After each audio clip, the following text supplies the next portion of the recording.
আমি দেখছিলাম এবং মেসেজে অনেকগুলো ছবি এসেছে আমার কাছে 2021 থেকে অনেকগুলো ছবি, যে ছবিগুলোতে মূল নির্যাস যদি বলা যায়, সেই মূল নির্যাস হলো আমরা স্পোর্টসের লেভেলে নিয়ে চলে গেছি ভোট লুটকে। কখনো উসেন বোল্টের মতন ছিনিয়ে নিয়ে চলে যাওয়া হয় ব্যালট বাক্স, কখনো ব্যালট পেপার খেয়ে নেওয়ার চেষ্টা হয় এই বাংলাতে, আবার কখনো ব্যালট বাক্সটা পুকুরের মধ্যে ফেলে দেওয়া হয় না। আপনারা যারা দেখছেন এই মুহূর্তে চায়ের দোকানে, হয় কি হয় না বলুন, ময়ূককে বলুন, জানান, কারণ আপনাদের শো এটা, জবাব চায় বাংলা আপনাদের শো। কখনো বন্দুক উঁচিয়ে, দেখুন বন্দুক উঁচিয়ে কখনো ভয় দেখানো হয় এবং কখনো বলা হয়, দেখুন কিভাবে, দেখুন এরা কারা, এরা এই পঞ্চায়েত ভোটের মাস্তান। বলা হয় যে ভোট দিতে আসলে কাকু কাকিমা মেশো মাসিমা, ভোট দিতে আসলে তোমার ভোট তো পড়ে গেছে সেটা আলাদা বিষয়, পরের বার আর ভোট দিতে আসবে না। এইটা হচ্ছে আচরণ তৃণমূল কংগ্রেস আশ্রিত দুষ্কৃতীদের। আমরা অনেক বড় বড় কথা বলি, বিশ্বাস করুন, আমি নিজে খুব বেশি আমাদের শিক্ষা, আমাদের সংস্কৃতি, আমাদের ঐতিহ্য, এই সমস্ত কিছু নিয়ে আমরা অনেক বড় বড় কথা বলি, কিন্তু আমাদের ভোট লুঠের যে ঐতিহ্য আমরা নির্মাণ করেছি বিগত 12-14 বছরে, তার আগে সায়েন্টিফিক রিগিং এর কথা বলা হতো, বাম আমলে সায়েন্টিফিক রিগিং বলা হতো, শিল্পের আকারে ভোট লুট এবং ভোট রিগিংটাকে নিয়ে যাওয়া হয়েছে আমাদের বাংলায়। আমাদের ভোটের দিনে ভোটের যে হিংসা, ভোটারের রক্তাক্ত হওয়া, এইসব নিয়ে আমরা বছরের পর বছর চুপ থাকি এবং আমরা হয়তো চাই যে চুপ মাস্টার মশাই আপনি কিছু দেখেননি, মাস্টার মশাই দেখে ফেললেও কান চোখ সব বন্ধ করে দিতে হয়। তার কারণ ভোট লুটটা যেন একটা পৈতৃক সম্পত্তি হয়ে গেছে, পৈতৃক ঐতিহ্য হয়ে গেছে শাসক দলের। যেই শাসক দলে আসুক ভোট লুট তো ভাই করবই, কেন বাবা বন্ধ মাঝে নাকি? নরেন্দ্র মোদী ঠিক এই জায়গাতেই নিজের পাটা রেখে দিয়ে বললেন চলবে না, লুম্পেন রাজটা চলবে না। নরেন্দ্র মোদী তো নরেন্দ্র মোদীর কথা বলছেন, কিন্তু আপনি জবাব চাইবেন না? কবে একটা শান্তিপূর্ণ ভোট আমরা আমাদের সন্তানদেরকে আমরা নিজেরাই উপহার দিতে পারবো? এই মুহূর্তে যারা গ্রামগঞ্জ থেকে দেখছেন, আপনাকে বলছি, মাসিমা আপনাকে বলছি, কাকু আপনাকে বলছি, দাদা ভাই আপনাকে বলছি, যে এই বাংলাতে প্রতিবার আপনার ভোটটা কোনো দাদা কোনো মাস্তান দিয়ে দেবে আর আমি চুপ করে বসে থাকবো।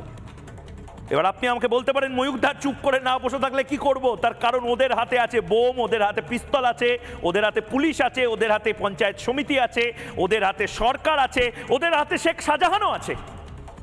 আর আমাদের হাতে কি আছে? আমাদের পকেটে টাকাটাই নেই আর হাতে হ্যারিকেন। ভোট লুট সাধারণ মানুষ বোধহয় বন্ধ করতে পারবে না। ভোট লুট বন্ধ করবার জন্য রাজনৈতিক দলগুলোকে এগিয়ে আসতে হবে এবং এই রাজনৈতিক দলগুলোর মধ্যে থেকে শাসক দল যদি এই ইন্টেনশনের অভাব, যেটাকে নরেন্দ্র মোদী বলছেন, সেই ইন্টেনশনের অভাবটা দেখায়, তবে ইলেকশন কমিশনকে আরো প্রোঅ্যাক্টিভ হতে হবে, একদম দবাং মোডে চলে যেতে হবে। লাল নীল হলদে সবুজ ওই ওরাং ওটাংয়ের মতন কিছু লুম্পেন বাহিনী ঘুরে বেড়াচ্ছে, বাইক বাহিনী ঘুরে বেড়াচ্ছে, তাদেরকে সোজা করে দেওয়ার জন্য ইলেকশন কমিশনই যথেষ্ট। কিন্তু ইলেকশন কমিশন কি করবে আজ? তার জবাব বাংলার মানুষ চায়। বাংলায় সন্ত্রাস এমন জায়গায় পৌঁছে গেছে, বিশ্বাস করুন, আজকে খোদ নরেন্দ্র মোদী, হ্যাঁ প্রধানমন্ত্রী নরেন্দ্র দামোদর দাস মোদী কোচবিহারে এসেছিলেন, সেখানে বাংলার মানুষকে তিনি বললেন, ওই আমাদের পাড়ার নেতারা যে কথাটা বলেন, সকাল সকাল ভোট দিন। তারপরে অবশ্য দল বললেন না, বলা উচিত নয়, কিন্তু সকাল সকাল ভোট দিনের পরে দ্বিতীয় লাইন প্রধানমন্ত্রী যেটা বললেন তা হলো নয়তো, ভালো করে শুনুন, মোদী বললেন সকাল সকাল ভোট দিন, তারপরে বললেন নয়তো তৃণমূল গুন্ডারা ভোট দিতে দেবে না। তাই জন্য সূর্য উঠলেই একদম লাইনে দাঁড়িয়ে পড়ুন। খুব খারাপ লাগছে। নরেন্দ্র মোদীর যে টেনশনটা, বিজেপির বুথ কমিটির নেতারও সেই টেনশন, আবার সিপিএম এর যে ইউনিট কমিটির মেম্বার তারও সেই টেনশন, যে আইএসএফটা করে তারও টেনশন, এসইউসিআই যে করে কংগ্রেস করে তারও টেনশন, সমানভাবে টেনশন। এবং এই সমানভাবে যে টেনশনটা মোদী বনাম লুম্পেন রাজ, এই যে জায়গাটা তৈরি হয়ে গেল, এখানে কে জেতে সেটা দেখার। কারণ কি মোদী কিন্তু বলছে, মোদী গ্যারান্টি নিচ্ছে। বাংলায় আমাদের প্রশ্ন, নরেন্দ্র মোদী বারবার, আমরা অভিষেক বন্দ্যোপাধ্যায় বলেন নরেন্দ্র মোদীও বহিরাগত, মমতা বন্দ্যোপাধ্যায় বলেন নরেন্দ্র মোদী দেশের প্রধানমন্ত্রী, সেও নাকি আমাদের বাংলায় বহিরাগত। এদিকে আমাদের বাংলায় কীর্তি আজাদ বিহার থেকে এসে এখানে ভোটে লড়েন, বহিরাগত নয়। আমাদের রাজ্যে ইউসুফ পাঠানের মতন ক্রিকেটার গুজরাট থেকে এসে এখানে ভোটে লড়েন, বহিরাগত নয়। আমাদের ওই সিনেমা টিনেমা করেন সিনেমা আর্টিস্টরা, যাদের সাথে বসিরহাটের কোনো সম্পর্ক নেই, যাদের সাথে যাদবপুরের কোনো সম্পর্ক নেই, বাঁকুড়ার লাল মাটিতে লাল লড়াইয়ের কোনো ঐতিহ্য নেই, তারা এসে আমাদের আপনার মাথার ওপর বসে পড়বে, তারা বহিরাগত নয়। কতদিন চলবে বাংলা এই সন্ত্রাস এবং সন্ত্রাসের বাতাবরণ কতদিন চলবে বলুন তো? কতদিন আমরা এই ভোটের যে সন্ত্রাস এবং ভোটের লুট মেনে নেব? দুপুর বাড়লেই কতদিন আর এই দাপিয়ে বেড়াবে লুম্পেনরা, এই বাইক বাহিনী দাপিয়ে বেড়াবে? এবারও এই গুন্ডারাজ বন্ধ হবে না। নির্বাচন কমিশনের কিন্তু এটা অগ্নি পরীক্ষা, এবং এই অগ্নি পরীক্ষায় কি করে নির্বাচন কমিশন সফল হয়? সফল হবে আমি বলে দিচ্ছি। তার কারণ মোদি গ্যারান্টি দিয়েছে, ইলেকশন কমিশন গ্যারান্টি দিয়েছে, এবং আমার কাছে হাতে গরম উদাহরণ আছে যেটা আমার যারা বিশেষজ্ঞ রয়েছেন তারা বলবেন। কিন্তু সফল কিভাবে হবে আজ তার জবাব বাংলার মানুষ চায়। খুব ভালো করে বুঝে নিন কিভাবে কি জিনিস ভোটের দিন আপনাদের করতে হবে ভোটটা বাঁচাতে। এবার লড়াই ভোট বাঁচানোর, আমরা আপনারা সবাই নিজেদের ভোটটা দেবো, এইটুকুই আমাদের লড়াইটা। কিভাবে এই প্রতিবেদনটা দেখে নিয়ে এবং তারপর বিশেষজ্ঞদের থেকে জেনে নেব।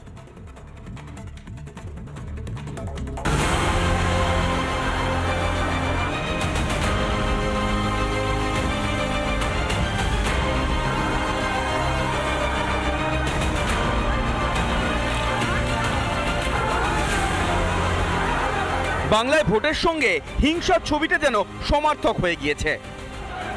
একটা সময় ছিল যখন বিহার উত্তরপ্রদেশে ভোটে খুনোখুনি রক্তপাত লেগেই থাকতো, কিন্তু সেসব আজ অতীত। গত 10 বছরে ভোট মানেই শিরোনামে থাকবে পশ্চিমবঙ্গ। সে যে ভোটই হোক না কেন, লোকসভা, বিধানসভা, পুরসভা, এমনকি বাংলায় পঞ্চায়েত ভোটেও কেন্দ্রীয় বাহিনী নামাতে হয়, তাতেও ঠেকানো যায় না মৃত্যু মিছিল। বাংলায় ভোটের এই ছবি দেখে রীতিমতো চিন্তায় খোদ প্রধানমন্ত্রী। হিংসা রক্তপাত ঠেকাতে এবার সকাল সকাল ভোট দেওয়ার বার্তা মোদি। गर्मी बहुत होगी, कितनी ही गर्मी क्यों न हो, सूरज निकलते ही तुरंत मतदान के लिए चल पड़े। ভোট মানেই যেন তেন প্রকারেণ বিরোধীদের মেরে তাড়াতে হবে। ভোট লুট করতে আগের রাতে হুমকি, বুথে বিরোধী দলের এজেন্টকে মারধর। গত কয়েক বছরে এসবই বাংলার পরিচিত ছবি। তৃণমূল অবশ্য হিংসা, সন্ত্রাস, খুন দেখতেই পায় না। বাংলায় নাকি অশান্তি পাকাতেই কেন্দ্রীয় বাহিনী পাঠানো হয়। আজব যুক্তি খোদ মুখ্যমন্ত্রীর। গতকাল হাবিবপুরে মালদার একজনকে হত্যা করে বলে দিচ্ছে বাংলাদেশি। তুমি জানলে কি করে? প্রথমে কেস লিখে দিচ্ছে, ডাক নিয়ে যাচ্ছিল তাই মেরে দিয়েছে। মারবার অধিকার তোমাকে কে দিল? এবার লোকসভা ভোটে হিংসা যে বরদাস্ত করা হবে না তা ভোট ঘোষণার দিনই স্পষ্ট করে দিয়েছেন মুখ্য নির্বাচন কমিশনার রাজীব কুমার। কিন্তু সেই দাওয়াই কি পশ্চিমবঙ্গে কাজে আসবে? ভোটের দিন বেলা বাড়লেই তো ছাপ্পা, মারধর, বোমাবাজি শুরু হবে শাসক দলের সৌজন্যে। আর তা আঁচ করেই সকাল সকাল ভোট দেওয়ার নিদান প্রধানমন্ত্রীর। কিন্তু এত কিছুর পরও ঠেকানো যাবে হিংসা, ভোট লুট? পরিস্থিতি এমন যে অন্যান্য সব রাজ্য ছেড়ে বাংলার দিকেই না তাকিয়ে বসে থাকতে হয় নির্বাচন কমিশনকে। বাংলায় ভোটের অগ্নি পরীক্ষা উতরাতে পারবে তো কমিশন? রিপাবলিক বাংলা। আমরা বিতর্কে আসবো, কিন্তু এই মুহূর্তে অত্যন্ত গুরুত্বপূর্ণ একটি খবর চলে এসেছে। রাজ্যপাল এবং এটা খুব ইউনিক একটা কেস। বাংলার রাজ্যপাল সিভি আনন্দ বোস ব্রাত্য বসুকে সরিয়ে দেওয়ার রেকমেন্ডেশন দিয়েছেন, সুপারিশ করেছেন ক্যাবিনেটের কাছে। আপনারা জানেন যে ক্যাবিনেটের একেবারে মাথা, আলংকারিকভাবে মাথা রাজ্যপাল নিজে শিক্ষামন্ত্রীকে সরিয়ে দেওয়ার সুপারিশ করেছেন, কারণ model code of conduct violate করেছেন রাজ্যপালের নিয়োজিত একজন মন্ত্রী। আপনি জানেন ব্রাত্য বসুর অ্যাপয়েন্টমেন্টটিও রাজ্যপাল সিভি আনন্দ বোস করেছেন, মুখ্যমন্ত্রীকেও শপথ বাক্য সিভি আনন্দ বোসই পাঠ করিয়েছেন। সুতরাং রাজ্যপালের এই সুপারিশটা কিস কারণে? গৌড়বঙ্গ বিশ্ববিদ্যালয়ে কিছুদিন আগে একটি বৈঠক হয়েছিল, যে বৈঠকটি আদ্যপান্ত রাজনৈতিক বৈঠক, এবং এটা মডেল কোড অফ কন্ডাক্ট জারি থাকা অবস্থায়, অর্থাৎ নির্বাচন আচরণ বিধি লাগু হয়ে যাওয়ার পরে ইউনিভার্সিটির ক্যাম্পাসের মধ্যে, তাও গৌড়বঙ্গ বিশ্ববিদ্যালয়ের মতন এত নাম করা একটি ইউনিভার্সিটি যেখানে মিডিয়া ছিল এবং প্রকাশ্যে বহু মানুষের উপস্থিতি ছিল, সেখানে ব্রাত্য বসু নাকি এমপি এমএলএ সহ রাজনৈতিক নেতাদের সঙ্গে 30শে মার্চ 2024 একটি বৈঠকের আয়োজন করেন, যে বৈঠকটি রাজনৈতিক বৈঠক এবং সেই বৈঠকটিতে রাজনৈতিক কথাবার্তা হয়েছে। রাজ্যপালের কাছে অভিযোগ আসে নির্দিষ্ট যে হেল্পলাইন নম্বর রাজ্যপাল রাজভবনে খুলেছেন সেই নাম্বারে মেলের মাধ্যমে অভিযোগ আসে এবং তারপরেই রাজ্যপাল যথেষ্ট ক্ষুব্ধ হয়ে এই মুহূর্তে যে খবর শিক্ষামন্ত্রী ব্রাত্য বসুকে সরিয়ে দেওয়ার সুপারিশ করেছেন রাজ্যপাল সিভি আনন্দ বোস। কিন্তু এখানেই প্রশ্নটা, আমাদের সঙ্গে যারা রয়েছেন তাদের মধ্যে থেকে ঝন্টু বড়াই, আপনি সংবিধানের ক্ষেত্রে দাঁড়িয়ে এবং এই ধরনের স্ট্যাটিউট, এটা কি সম্ভব? আমি যে ব্রেকিংটা, সেই ব্রেকিংটা লাগাতার রাখতে বলবো এবং তার পাশাপাশি প্রশ্ন করব, ক্যাবিনেট, সে ক্যাবিনেটের মাথা তো রাজ্যপাল নিজে, কারণ কি রাজ্যপালের নিয়োজিত এই সমস্ত ব্যক্তিরা, ওনাকে সরিয়ে দেওয়া, সেটা যদি সিএমকে বলা হয় এবং সরকারকে বলা হয়, তার মানে তো রাজ্যপালের কথা সিএম মানতে তো বাধ্য, মানে বাধ্য না একেবারে ফুৎকারে উড়িয়ে দিতে পারেন, মানে কি ব্যাপারটা? এটা খুব বড় একটা রেকমেন্ডেশন। আমি আপনাকে বলি, দেখো 153 নম্বর সংবিধান ধারা, আপনি যেটা প্রথমে শুরু করেছিলেন, সেখানে কিন্তু স্টেট অফ দ্য হেড বলা হচ্ছে রাজ্যপালকে, এবং 160-এর 1 নম্বর ধারায় তাকে বলা হচ্ছে স্বেচ্ছাধারী ক্ষমতা দিয়েছে, রাষ্ট্রপতিকে দেওয়া হয়নি, রাজ্যপালকে।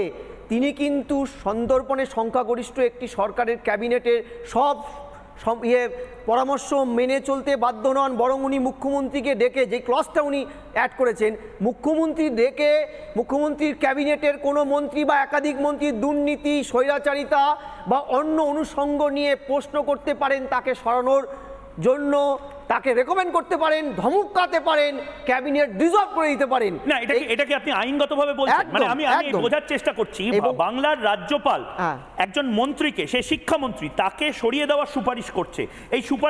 এই সুপারিশটা যদি মুখ্যমন্ত্রীর কাছে আসে, বা এই মুহূর্তে মুখ্যমন্ত্রীর জায়গায় আমি ধরে নিলাম যে শিক্ষা সচিব বা মুখ্য সচিবের কাছে এলো, উনি কি ওই কাগজটা যা সরিয়ে রেখে দিতে পারেন, না ওটাকে সিরিয়াসলি দেখতে হবে? দেখুন, প্রথমে বলি যে উনি যখন এই কথাটা বলেছেন, that is state of the head, যেখানে পরিষ্কার বলা হচ্ছে ভৈরব দত্ত প্রান্তের মতো রাজ্যপালের ক্লজে প্রমোদ দাশগুপ্তকে পর্যন্ত মানতে হয়েছিল একটা সময়।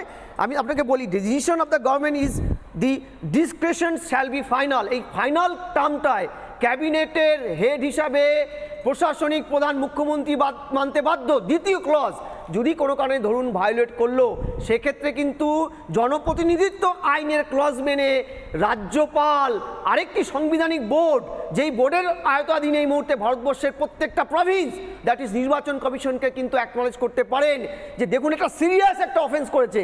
সিরিয়াস অফেন্স এই কারণে, যখনই ময়ূক নির্বাচনী আচরণবিধি কার্যকর হয়ে যায়, তুমি আমি সাধারণ মানুষ থেকে শুরু করে জনপ্রতিনিধি প্রত্যেকে কিন্তু ক্লজ আন্ডার নির্বাচন কমিশন। ফলে এই জায়গায় কিন্তু রাজ্যপাল অ্যাজ আ সাংবিধানিক হেড, তিনি কিন্তু রাজ্যের অল ইন অল পাওয়ারটাই চলে আসে। শারদবাবু, আপনারও একটি প্রতিক্রিয়া নিয়ে নিতে চাই। মানে আমি আইনগত দিকটাতে আমি বুঝতে পারছি, কিন্তু সাধারণ মানুষ হিসাবে এটা তো খুব বড় একটা সরিয়ে দেওয়া। এর আগেও আমরা দেখেছি ডিজিকে সরিয়ে দেওয়া হয়েছে, রাজীব কুমারকে সরিয়ে দেওয়া হয়েছে, এসপিদের সরিয়ে দেওয়া হয়েছে, এমনকি লাভলি মৈত্রের যে স্বামী, যিনি নিজে একজন পদস্থ আইপিএস অফিসার, ওনাকেও সরিয়ে দেওয়া হয়েছে। এবার মুখ্যমন্ত্রীর যদি এই রেকমেন্ডেশন মানেন, শিক্ষামন্ত্রীকে যদি সরিয়ে দেওয়া হয়, এটা একটা খুব বড় সিদ্ধান্ত নিতে চলেছে। তাহলে দেখুন, ব্রাত্য বসুর অসভ্যতামির তো শেষ নেই, যে বলে চড়াম করে চড় মারতে হবে, এইগুলো তো মানে আমি আবার অদ্ভুত লাগে। ইনি নাকি একজন বিশিষ্ট নাট্যকার, উনি নাকি কৃষ্টির প্রতীক পশ্চিমবঙ্গে এবং বাঙালির। আমাদের মনে হয় যে বাঙালির কৃষ্টির প্রতীক যদি ব্রাত্য বসু হন, তাহলে আমি বাঙালি নই। আমার মনে হয় শিক্ষামন্ত্রীকে শিক্ষা দেওয়ার সময় এসেছে। সেই শিক্ষামন্ত্রীকে শিক্ষা দেওয়ার জন্য যদি রাজ্যপাল নিজের হাত ওপরে রাখেন, তাহলে আমি কিন্তু রাজ্যপালের সঙ্গে হাত তুলব। আমি আইনের ধারা বুঝি না, 156-54, কিন্তু আইন বুঝি না। সাধারণ মানুষ হিসেবে মনে করি, কোনো যদি মন্ত্রী একটা যে কোনো রাজ্যের দুটি মাথা, একটা সাংবিধানিক মাথা রাজ্যপাল আর একটা প্রশাসনিক মাথা মুখ্যমন্ত্রী, দুজনেই প্রচণ্ড সম্মানীয়। আমি কোনোদিন মমতা ব্যানার্জিকে নাম ধরে কথা বলি না, আমি সবসময় বলি মাননীয় মুখ্যমন্ত্রী মমতা ব্যানার্জি, সেরকমই বলি মাননীয় রাজ্যপাল সিবি আনন্দ বোস। এই দুটি সাংবিধানিক এবং প্রশাসনিক মাথা, এদের কিন্তু সম্মান পাওয়াটা যোগ্যতা নিয়ে জিজ্ঞেস করব না, পাওয়াটা কিন্তু বাঞ্ছনীয়, আমাদের দেওয়াটা বাঞ্ছনীয়। কেউ যদি সেই সম্মান লঙ্ঘন করেন এবং সেই বাঞ্ছনীয়তা পালন না করেন, তাকে শিক্ষামন্ত্রী হলে বলবো নির্বাসন করা উচিত, কেন শিক্ষামন্ত্রীর পদটা সেরকমই, আর তাকে শিক্ষা দেবার এবং তার শিক্ষা নেওয়ার সময় এসেছে। এটা কিন্তু আমি বারবার মনে করি জনগণ হিসেবে খুবই শুনতে খারাপ লেগেছে। আরও বলি, আমরা একটা বিশ্ব স্বাস্থ্য দিবস হিসেবে ডাক্তাররা একটা পদসভা করছিলাম, শোভাযাত্রা। এই নির্বাচনী আচরণবিধি এমনই চমৎকার জিনিস, আমরা চিঠি লিখেছিলাম কলকাতা পুলিশকে, তারা কিন্তু পরিষ্কার জানিয়ে দিল যে আপনি রাজনৈতিক কি না রাজনৈতিক। আমি বললাম আমরা রাজনৈতিক দল থেকে আসিনি, বললো আপনার তার সঙ্গে কিচ্ছু এসে যায় না। নির্বাচনী আচরণবিধি এমনই, 15 জনের বেশি রাস্তায় যদি নামে একসঙ্গে হাঁটতে হয় তাহলেও কিন্তু মডেল কোড অফ কন্ডাক্টের আওতায়। নেতাদের মন্ত্রীদের ক্ষেত্রে কেন আলাদা হবে? আমি এই মুহূর্তে ব্রাত্য বসু তিনি সম্ভবত টেলিভিশন দেখছেন এবং তিনি একটি প্রতিক্রিয়া দিয়েছেন নিজের টুইটার মারফতে। এই মুহূর্তে ব্রাত্য বসু এটিকে হাস্যকর সিদ্ধান্ত বলেছেন, হাস্যকর সুপারিশ বলেছেন।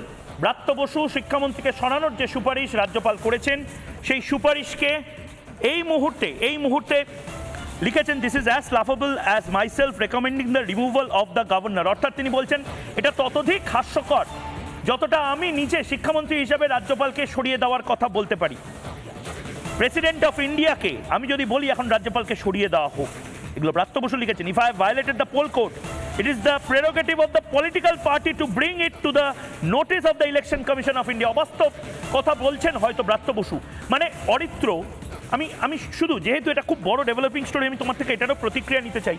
মানে শুধুমাত্র রাজনৈতিক দলগুলো কোনো ভুল বা কোনো অসুবিধা থাকলে সেইটা ইলেকশন কমিশনকে জানাবেন এবং তারপর ব্যবস্থা নেওয়া যায়। রাজ্যপাল যদি কোনো ভুল দেখতে পান, তবে ইলেকশন কমিশন বা গভর্নর হিসেবে তিনি গভর্নমেন্টকে বলতে পারবেন না, তাহলে সেটা হাস্যকর হয়ে যাবে।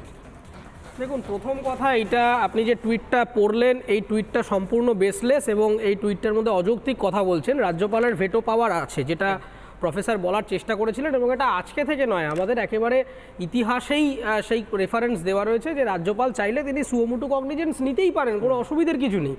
এবার দেখতে হবে যে তিনি যে রেকমেন্ডেশনটা করছেন সেটা যদি ইনভ্যালিড হয় তাহলে সেটা অন্য কথা, কিন্তু তিনি যদি লজিক্যালি দেখাতে পারেন। ছবি আমি একবার ফুল ফ্রেমে দেখানোর চেষ্টা করব। গৌড়বঙ্গ বিশ্ববিদ্যালয়ে আমি খোঁজ নেওয়ার চেষ্টা করলাম এবং সত্যিই প্রতিনিধিরা, যারা সংবাদ মাধ্যমের প্রতিনিধি, গৌড়বঙ্গ বিশ্ববিদ্যালয়ের সেদিনের ওয়েব কুপার একটি প্রোগ্রাম আমরা দেখতে পাচ্ছি, পেছনে ওয়েব কুপার ব্যানার রয়েছে, সেই দিনের একটি প্রোগ্রামের ছবি কিন্তু সত্যি, তার মানে ওখানে সত্যিই একটি প্রোগ্রাম হয়েছিল এবং সেই প্রোগ্রামটিও আমরা দেখতে পাচ্ছি, ওয়েব কুপার প্রোগ্রাম। আমরা বুঝতেই পারছি এটা তৃণমূল কংগ্রেসের বোধহয় অধ্যাপক সংগঠন জন্টু বড়াই, একদম। মানে এই যে ছবি, সেই ছবি এই মুহূর্তে যে ছবিটা আমি আবার দেখানোর চেষ্টা করব, সেই ছবিটি ছিল, তার মানে কি বলবেন? দেখুন, model code of conduct violate হয়েছে এবং মানে একটা পার্টিকুলার পার্টি রেকমেন্ড না করলে অ্যাকশন হবে না, এই কথাটা তো সম্পূর্ণ ভুল বলছে উনি টুইটে। Model code of conduct violate হয়েছে, ইলেকশন কমিশনের কাছে কোনো পার্টি ইন্ডিভিজুয়ালি রিপোর্ট না করলেও রাজ্যপালের কাছে স্বতন্ত্র ভেটো পাওয়ার রয়েছে। রাজ্যপাল যে রেকমেন্ডেশনটা করেছেন সেটা কখনোই বেআইনি রেকমেন্ডেশন নয়, তিনি কোনো রকম বেআইনি কাজ করেননি, তিনি তার ক্ষমতার ব্যবহার করেছেন, এটা একদম সত্যি এবং এটা আইনিভাবে যথেষ্ট যথাযথ।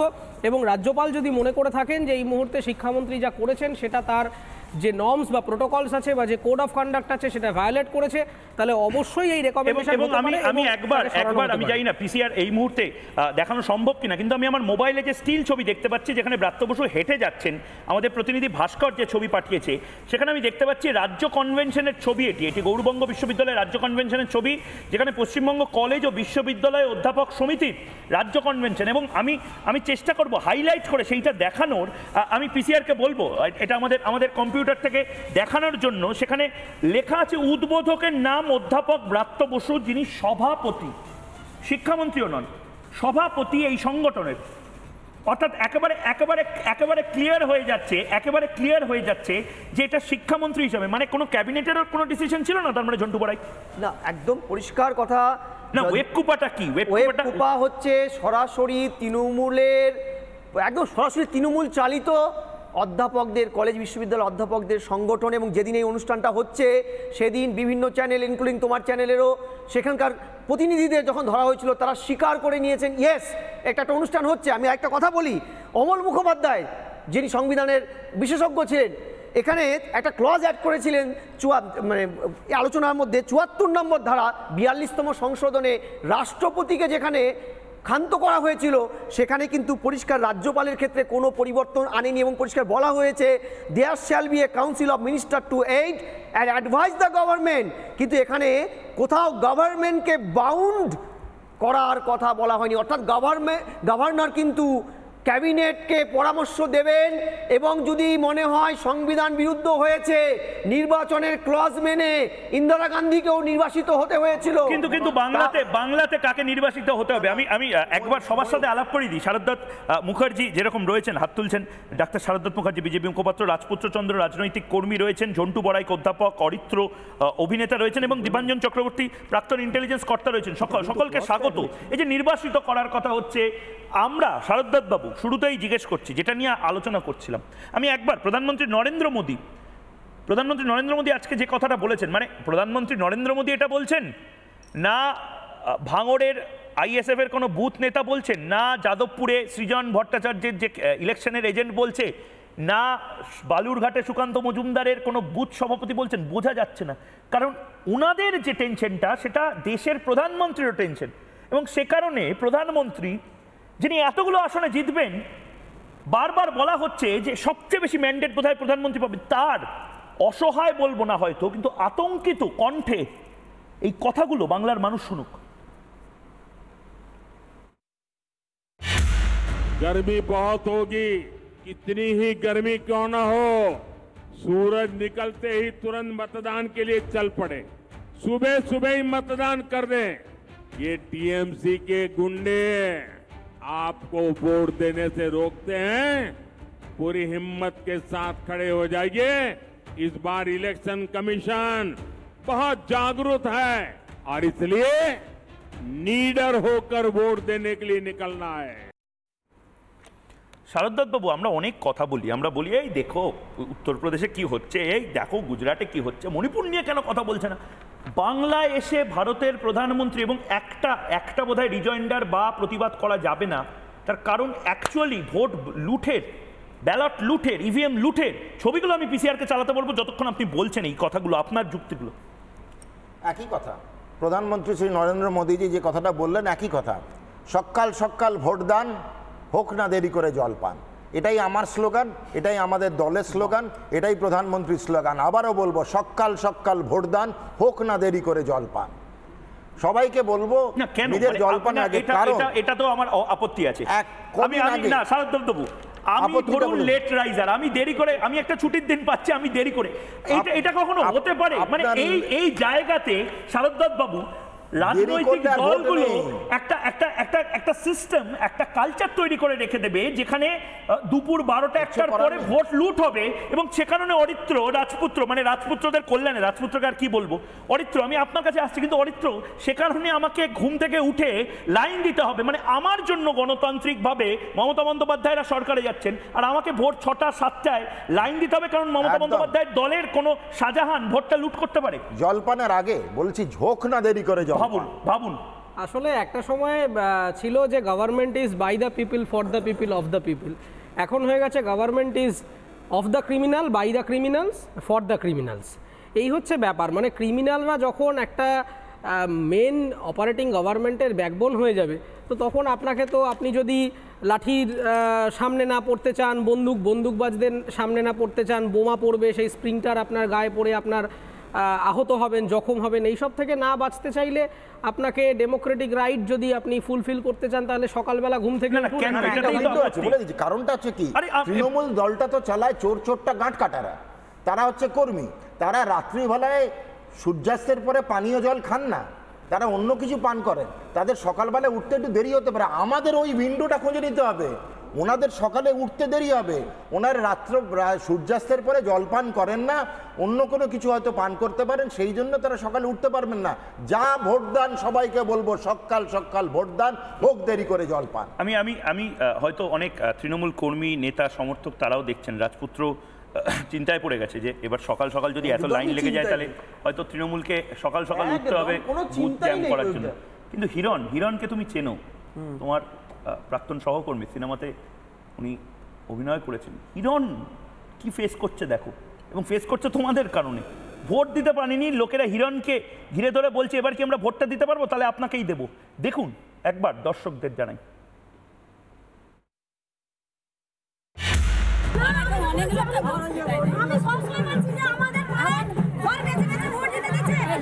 তোমাকে ভোট দিয়ে দিয়েছিল?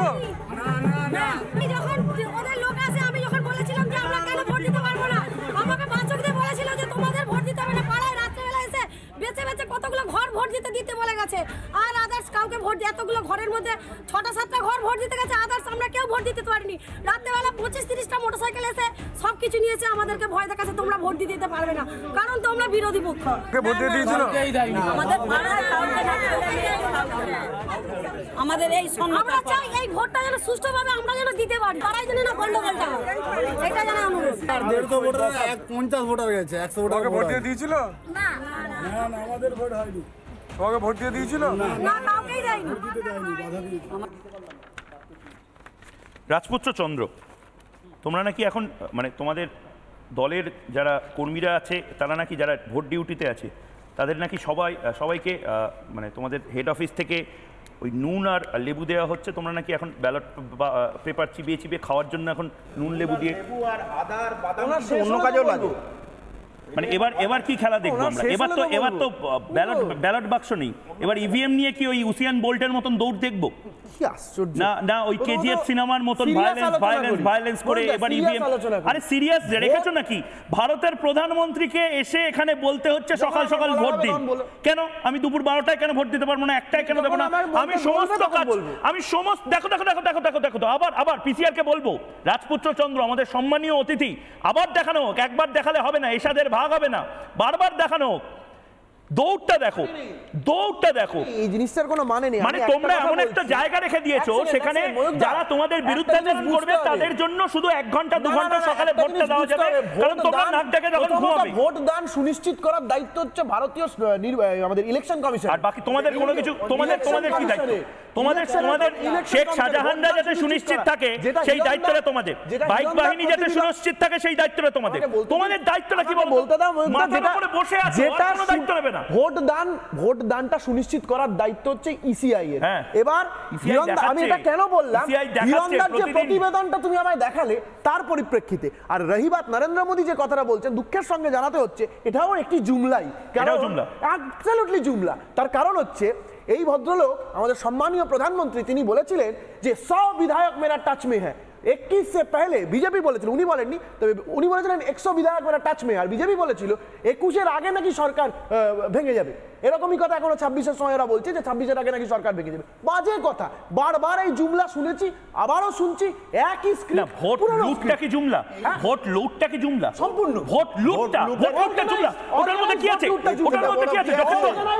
না ওই ওই বাচ্চাটা যেটা নিয়ে দৌড়াচ্ছে বন্দুক নিয়ে, আরে না তোমাকে বলতে হবে ওটার মধ্যে ব্যালট বক্সটাকে বলে।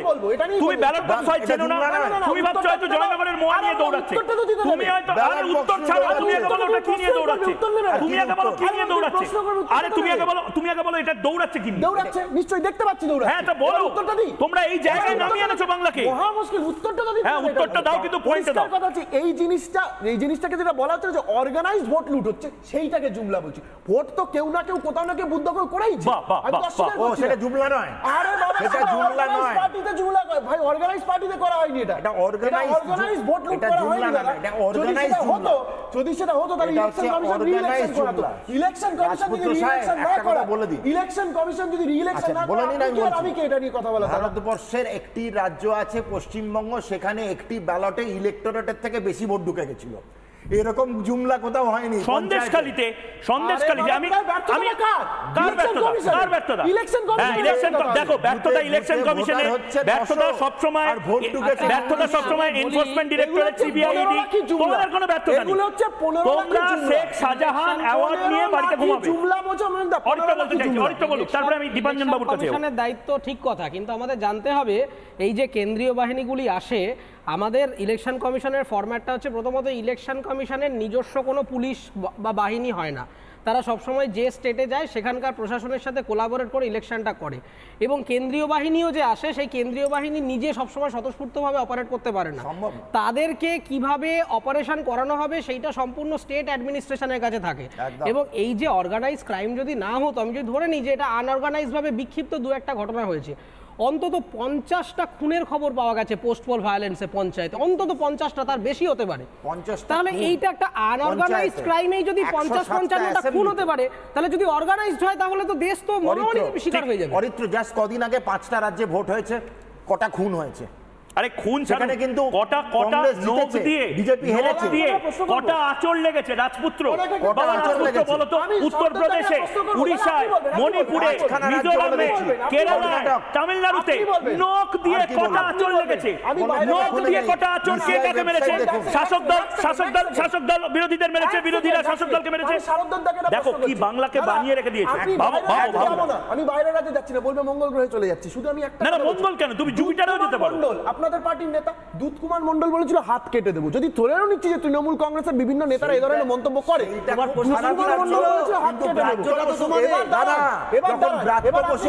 দুধ কুমার মন্ডলের বক্তব্য রাজ্যপাল ইনসেন রাজ্যপাল পাগল তাহলে তৃণমূলের ক্ষেত্রে এটা ব্যতিক্রম হবে আমি বলেছি দুধ কুমার খুব খারাপ কথা বলেছে মেনে নিলাম রাত্য বসু বলেছেন কি রাজ্যপাল পাগল রাজ্যপালের অ্যালজাইমার্স রাজ্যপাল জেমস বন্ড রাজ্যপাল রাজভবনের চড় মন্তব্য এটা আমিও আমি তারপরে দীপাঞ্জন চক্রবর্তীর কাছে বোঝার জন্য যাব বলেছিলেন টাইম ফর অ্যাকশন ময়ূক দা ইন্টারভিউ নিয়েছে একদম রাজ্যপালের হ্যাঁ টাইম অ্যাকশন আসবে গণতান্ত্রিক ভাবে জিতে আসা একটি রাজনৈতিক দল তাদেরকে আমি জানি না তোমরা হয়তো ইন্দিরা গান্ধীর থেকে ইন্সপায়ার্ড এরকম ভাবে সুপার ইমার্জেন্সি হলেও উপরে ফেলা যায় না রাজ্যপাল এটাও মেনশন করে দিয়েছে যে 355 দেখো এই নামগুলো শুনলে ঠক ঠক করে কাঁপছো তোমরা হবে না হয়তো কিসের 300 রোজ উনকি দিতে রোজ দল উনকি দিতে প্রত্যেকদিন উনকি দিতে আমি দীপাঞ্জন চক্রবর্তীর কাছে আমি তোমাকে বলি গতকাল আমাদের মাননীয় শিক্ষামন্ত্রী যে টুইট করেছিলেন সংবিধানের প্রধানের বিরুদ্ধে যে টুইট ময়ূক একাধিক প্রিন্ট মিডিয়া সাংবাদিকরা বলছে স্যার পুরোটা লিখতে পারিনি আজকে যদি প্রিন্ট মিডিয়াগুলো পাশাপাশি রাখো এত জঘন্য ভাষা যে রাজ্যের শিক্ষামন্ত্রী ভারতবর্ষে কালচারাল মক্কা পশ্চিমবঙ্গ স্বাধীনতা আগের থেকে স্বাধীনতা এখন পর্যন্ত যে রাজ্যের শিক্ষামন্ত্রীর মতন এত বড় একটা পোস্টের একজন দায়িত্ববান অধ্যাপক নাট্য ব্যক্তিত্ব তিনি যদি এই ভাষায় আক্রমণ করেন এবং তারপরেও কেউ তার বিরুদ্ধে কোনো ব্যবস্থা নেই তিনি কিন্তু রীতিমতো সংবিধানকে চ্যালেঞ্জ করেছেন সংবিধানের প্রধান মানে কিন্তু সংবিধানকে চ্যালেঞ্জ করা তারপরেও ভাবতে পারছো তাকে ক্যাবিনেটের কাছে পরামর্শ তিনি আইন মেনে বলেছেন ক্যাবিনেটে একে সরান কারণ শিক্ষার মতন ভয়ানক একটা সবচেয়ে গুরুত্বপূর্ণ পোস্টে এই লোক থাকতে পারে না তারপরে দেখো রিপ্লাইটা দেখো কোনো উদ্ধত্ত কাকে বলে বুঝতে পারছো তো রাজ্যে কতটা অসহিষ্ণুতা চলছে আমি বারবার বলছি এখানে রাজনৈতিক অসহিষ্ণুতার একটা সংস্কৃতি গ্রহণ করেছে শুধু তাই নয় আমি একবার দীপাঞ্জন চক্রবর্তী আছে দীপাঞ্জন চক্রবর্তীর কাছে যাব কিন্তু তার আগে একবার দেখানোর চেষ্টা করছি দীপাঞ্জন চক্রবর্তী এই ছবিটা আমাদের প্রতিনিধি অনুপম সে যখন উপস্থিত ছিল ভোটের দিন কোনো একটি ভোটের দিন তৃণমূল আমলে 2023 সালে সেই সময় একজন লোক কাঁদতে কাঁদতে বেরোচ্ছিল সে ভোট দিতে পারেনি এবং তখন তাকে জিজ্ঞেস করা হয় আপনি ভোট দিতে পারছেন না কেন বলা হয় আমার নাকি ভোট পড়ে গেছে আমাকে ভোট দিতে দেওয়া হচ্ছে না ইত্যাদি কারা দায়িত্ব নেবে রিপাবলিক তো দাঁড়িয়ে থাকতে পারে না রিপাবলিক মিনমিন করতে পারে না এটা সমস্যা কিন্তু আমাদের প্রতিনিধি ঠিক কী কাজ করেছিল একবার দেখাতে চাই এবং সেই কাজটাকে নির্বাচন কমিশন এনশিওর করবে সেইটা প্রশ্ন আপনার কাছে আনবো কিন্তু তার আগে একবার দেখে নিই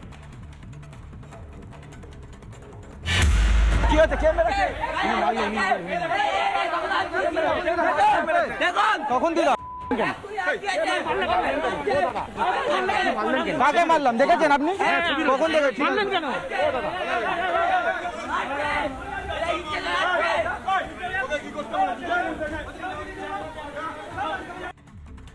দীপাঞ্জন চক্রবর্তী, আপনার কাছে একটাই প্রশ্ন, এই যে মাস্তান বাহিনী, বাইক বাহিনী, এই যে শাহজাহান বাহিনী, যারা একেবারে ভয়ঙ্করতম একটা জায়গায় বাংলাকে নিয়ে যাচ্ছে এবং প্রধানমন্ত্রীকেও এখানে এসে বলতে হচ্ছে সকালে সকালে ভোট দিন, সকাল সকাল ভোট দিন, ইলেকশন কমিশন পারবে এই লুম্পেন বাহিনীগুলোকে ঠান্ডা করতে?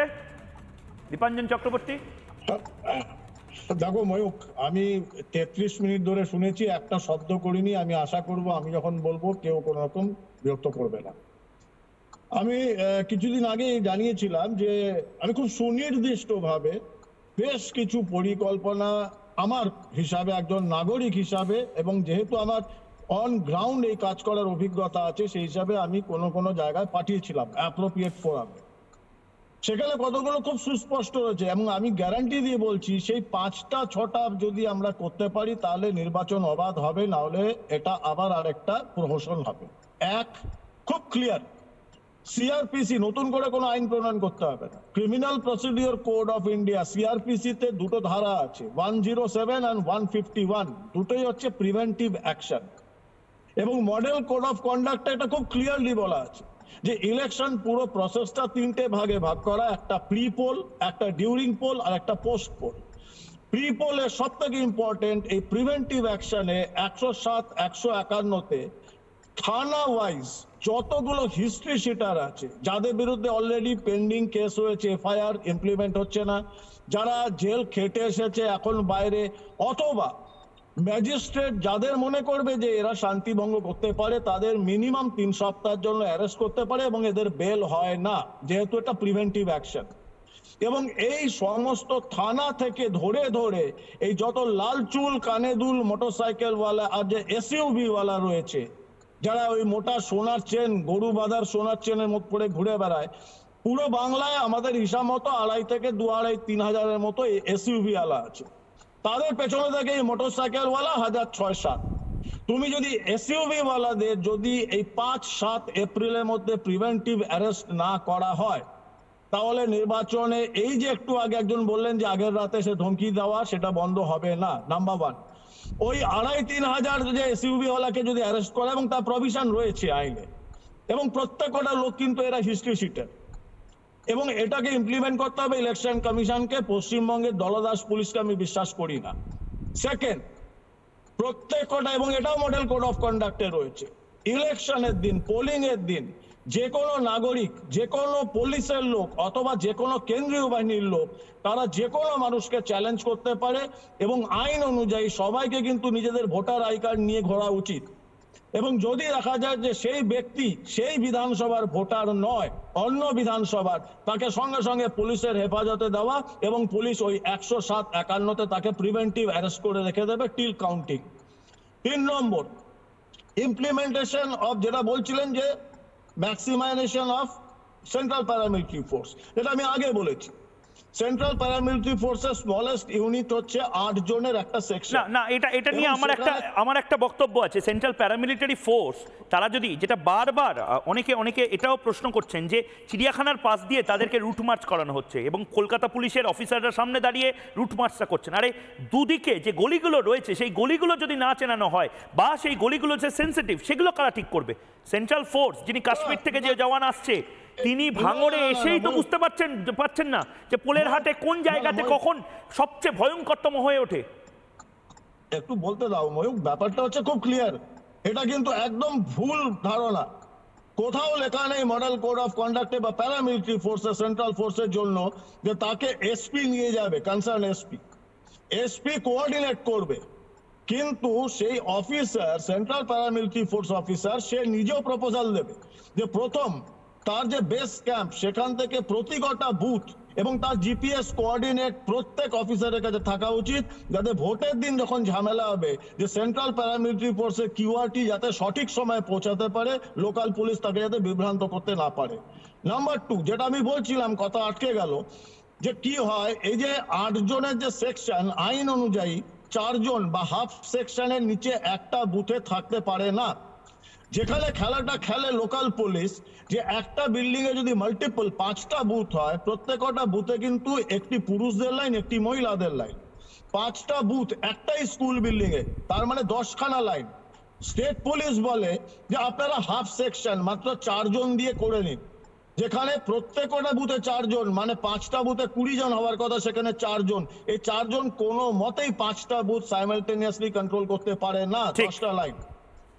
এবং এই পয়েন্ট এবং আরো আছে ডিটেইলে, এত তোমার সময় নেই। এটা আমরা কিন্তু আপনি যে পয়েন্টগুলো বললেন খুব ইন্টারেস্টিং পয়েন্ট। দীপাঞ্জন চক্রবর্তী, আমি ঝন্টু বড়াইকের কাছে যাই। ঝন্টু বড়াইক, দীপাঞ্জন চক্রবর্তী খুব ভ্যালিড কয়েকটা পয়েন্ট বললেন। হিন্ট পাচ্ছেন যে এই প্রিভেন্টিভ অ্যারেস্টগুলো হবে, হিন্ট পাচ্ছেন যে এবার যদি কেন্দ্রীয় বাহিনী একেবারে ঝাঁপিয়ে পড়ে, ইলেকশন কমিশন যেটা প্রধানমন্ত্রী বলছেন যে আরও করা হবে, তাহলে মমতা বন্দ্যোপাধ্যায়ের যে আসন সংখ্যা, তৃণমূলের আসন সংখ্যা, সেটা হাফের হাফ হয়ে যেতে পারে। যদি ভোটাররা ভোট দিতে যেতে পারে বুথে, এটা কিন্তু একটা স্টাডির ব্যাপার যে এই যে হিংসা কেন শাসক কেন করে, তৃণমূল কেন করছে হিংসাটা, এটা কিন্তু একটা চর্চার বিষয়। যদি এই ধরনের হিংসাগুলো করতে আটকানো যায়, যদি করে শাসক দল যদি এগুলো করে, তাহলে দেখা যায় তার এগেনস্টের যে মতাদর্শের লোকজন তারা কিন্তু বুথ অবধি যেতে পারে না। আর যদি এটা আটকানো যায় তাহলে গণ অভ্যুত্থানটা হবে। আমরা পঞ্চায়েতে দেখেছিলাম যখন হাইকোর্ট বলছে যে এক্সট্রা অর্ডিনারি সিচুয়েশন ক্রিয়েট হয়েছে পঞ্চায়েত ভোটে পশ্চিমবঙ্গে, সেটা আটকাতে না পারলে আমরা দেখেছি একাধিক জায়গায় গ্রামগঞ্জে, এবারও আমরা সার্ভে করতে গিয়ে দেখেছি ময়ূক বারবার বলছে, আবাল বৃদ্ধ বনিতা ভোটাররা বলছে আমাদের যদি মমতা যেতে দেয় বুথ অবধি, মমতার এবার শেষ দেখা দেখব। কিন্তু পয়েন্ট ঠিক এই জায়গাতেই যে মমতা বন্দ্যোপাধ্যায় বা তার দলের লোকেরা যদি যেতে দেন, তার আগেই তো এতগুলো বর্ম তৈরি করে রাখা হচ্ছে, এটাকেই তো ভাঙতে হবে কেন্দ্রীয় বাহিনী। মানুষ তো আর বোম হাতে ভোট দিতে যেতে পারবেন না, বোম হাতে তো দাঁড়িয়ে থাকবে দুষ্কৃতীরা, লুম্পেনরা, শেখ শাহজাহানরা। এই যে ছবিটা আমি দেখানোর চেষ্টা করব, একবার আমি পিসিআরকে বলবো উসিয়ান বোল্টের মতন রেস খেলা হচ্ছে যেন। এই ছবিটা হাতে নাতে ভুয়ো ভোটার ধরা পড়ছে, দেখুন দৌড়টা, দেখুন মাথা ভাঙাতে 2023 সালে ব্যালট লুট করে যে দৌড়টা দিচ্ছে, এই দৌড়টা আটকাবে কি করে, কি করে আটকাবে শারদ বাবু? 10 সেকেন্ড। জনতা পার্টি কিন্তু আর ছেড়ে দেওয়ার জায়গা নেই। এবারের ভারতীয় জনতা পার্টি রুখে দাঁড়িয়েছে, রুখে দাঁড়াবে এবং ভোটের দিন অবধি দাঁতে দাঁত চিপে পায়ে পা লাগিয়ে আমরা কিন্তু লড়ে যাব। সুকান্ত মজুমদার এবং আমাদের শুভেন্দু অধিকারী বিরোধী দলনেতা, এদের দুজনের নেতৃত্বে পশ্চিমবঙ্গের যে বিজেপি আছে দাঁতে দাঁত চিপে পায়ে পা দিয়ে একদম। কিন্তু কতটা কি ফলপ্রসূ হয়, আমার সময় যেহেতু শেষ, কতটা কি ফলপ্রসূ হয় আমরা কিন্তু নজর রাখবো। কিন্তু তার পাশাপাশি মমতা বন্দ্যোপাধ্যায়কেও নজর রাখতে হবে যে এই শেখ শাহজাহান, একটা স্কুল বা একটা সন্দেশখালিতে শেখ শাহজাহানকে পাওয়ার দেওয়া হয়েছিল, ক্ষমতা। শেখ শাহজাহান দেশের মধ্যে আরেকটা দেশ বানিয়ে ছেড়েছিল, নিজের হারেম বানিয়ে দিয়েছিল একটি স্কুলকে। এই শেখ শাহজাহানদেরকে যদি দায়িত্ব দেন মমতা বন্দ্যোপাধ্যায় গোটা রাজ্য চালানোর, তাহলে কি হতে পারে? আমি আবার জবাব চাই বাংলার এই স্টুডিও আসার আগে প্রমিস করেছিলাম আপনাদের কাছে পৌঁছাবো। আজ আবার আমি আপনাদের কাছে রাজপথে পৌঁছেছি এবং আপনারা কি বলেন আপনাদের সাথে কিছুক্ষণ আড্ডা মেরেছি এবং রাত 11টায় আবার আমি অফিস থেকে বেরোনোর সময় কোনো না কোনো জায়গায় পৌঁছে যাব, হয়তো দেখা হবে আপনার সাথে, আড্ডা হবে। দেখে নি দুপুরে যে আড্ডাটা মারলাম সেই আড্ডায় কি বেরিয়ে এলো।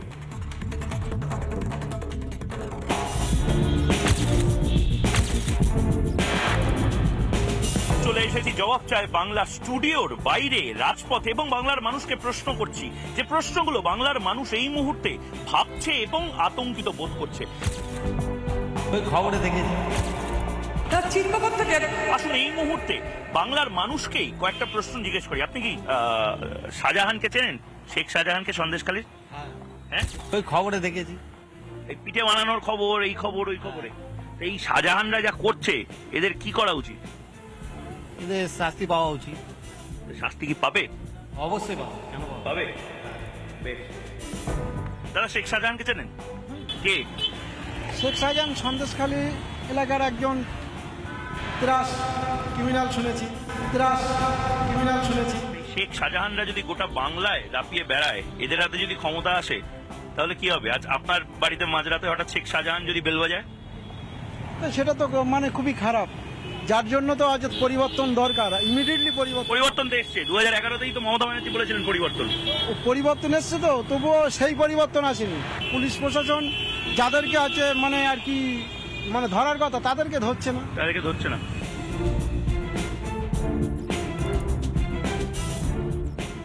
দিদি, আপনি শেখ শাহজাহানকে চেনেন? তা চিনব থেকে, তবে টিভিতে অনেক নাম শুনেছি। শেখ শাহজাহানের কোথাকার সে? সন্দেশখালী। এই শেখ শাহজাহানরা যা করছে এবং আরো নতুন নতুন জিনিস আসছে, এই যে ড্রাগ নেক্সাস থেকে একটা স্কুলকে নিজের কার্যত যেভাবে মেহফিলের জায়গা বানিয়েছে, তাই এরা যদি গোটা বাংলায় ক্ষমতায় আছে কি করবে? আমি পক্ষপাতিত্ব নই, আমি এবং আমার পরিবারজন কেউ পক্ষপাতিত্ব নয়। কি ভাবতে হয় নাকি দাদা? টাকার পাহাড় আছে আপনার? টাকার পাহাড় আছে আপনার? না দাদা, টাকার পাহাড় তো আমার নেই দাদা। এই যে এত টাকার পাহাড় দেখছি, যার আছে তার আছে, যার নেই তাকে কি করা যাবে? মাছ বিক্রি করে এত কোটি কোটি টাকা, এত 200 কোটি টাকার ড্রাগ অ্যাসাইনমেন্ট এইসব কুড়িয়ে ফেলছে, আমি আপনি কি করতে পারছি? না তো হবে না, তো খেটে খাওয়া মানুষ কোনদিন পারে, কোনদিন তো পারবে না করতে। এটাই মুশকিল হয়ে গেছে, খেটে খাওয়া মানুষের মুশকিলটাই সবচেয়ে বড় মুশকিল বোধহয় এই মুহূর্তে। শেখ শাহজাহানকে চেনেন? শেখ শাহজাহানকে চেনেন? ও নিউজে তো আমরা কিছু কিছু শুনি আর কি। এই শেখ শাহজাহানরা যদি গোটা বাংলায় ক্ষমতায় চলে আসে, একটা জায়গায় ক্ষমতায় এসে দেখেছেন কি করলো, গোটা বাংলায় ক্ষমতায় এলে কি করবে? সেটা বলাটা ডিবেটেবল। ডিবেটেবল? ডিবেটটা জবাব চায় বাংলা না, তারটা দিয়ে হবে। শেখ শাহজাহানকে চেনেন? কে? ওইটা যে সন্দেশখালী। সন্দেশখালী শেখ শাহজাহান, ও কি সুপার হিরো হয়ে গেছে? খারাপ ভালোর মধ্যেই একজন ছবি তুলছে। তুমি চেনো শেখ শাহজাহানকে? চেনো না? ওই খবরে দেখেছি। এমনকি অনেকে আছেন যারা চেনে, অনেকে আছে যারা চেনে না, কিন্তু এর মাঝামাঝি জায়গাটাতেই প্রশ্ন যে এই শেখ শাহজাহান একটা সন্দেশখালীর ক্ষমতা পেয়েছিল, সেই সন্দেশখালীকে কি বানিয়ে ছেড়েছে? শেখ শাহজাহানদেরকে মমতা বন্দ্যোপাধ্যায় যে বিভিন্ন ব্লকে ব্লকে রেখে দিচ্ছেন, এরপর সেই বাঘ, যে বাঘকে ছেড়ে রাখা হচ্ছে, সেই বাঘের আচর আবার শাসক দল খাবে না তো? তার জবাব বাংলার মানুষ চায়।